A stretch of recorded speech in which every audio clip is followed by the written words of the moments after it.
us, how bad is it? How much money are you losing from this warm weather? Well, you know, Tanya, it's been horrible so far. It's been probably the worst start to winter in 50 years. You know, the good news is we actually have had some hours of snowmaking. We've been open every day since Thanksgiving. So we don't have a lot open, but what we have open is actually very good, and we're skiing.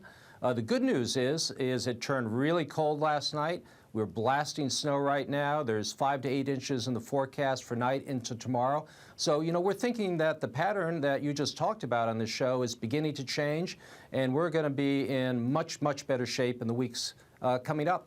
Okay, so how many people are coming to your resort, and how many did you have last year?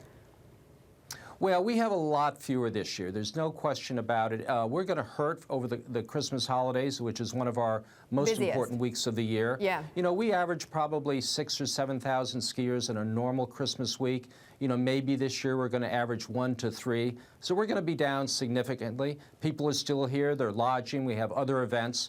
But no question, we will be hurting financially for this week, and hopefully we can pick that up for the balance of the season. Well, can you, and talk a little bit about not just your resort, but others? I mean, you know, are you able to hold out, you know, for one season? Let's say one season you have a really bad year. How does that affect you for the years to come? Then how do you make that up?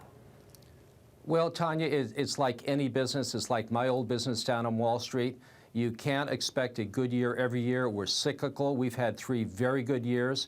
You know, you always want to make sure that you're not over leveraged. You want to make sure you have a good capital structure. You want to make sure you have good reserves. So, yes, we won't have as good a year this year, probably, but we'll survive and we'll build and we'll continue to be a viable business going forward. Okay, and by the way, Tanya is my producer. It's Betty that you're talking to. Oh, I'm sorry. So I'm sorry. It's okay. Betty, I apologize. I can't see you there. We're one way. I understand. I know. Sometimes you're just looking straight into a black box and just hearing voices in your ear.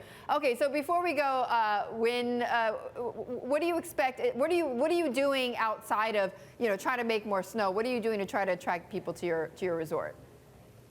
Well, we're year-round, so we don't operate just in the winter. But, you know, this year where we have less skiing than usual, we have 90 different events planned for the holiday week. Anything from pizza night out with children to s'mores. We're actually doing a snow dance party in the courtyard tomorrow to the North Star Ula, hoping to get the snow really coming down hard.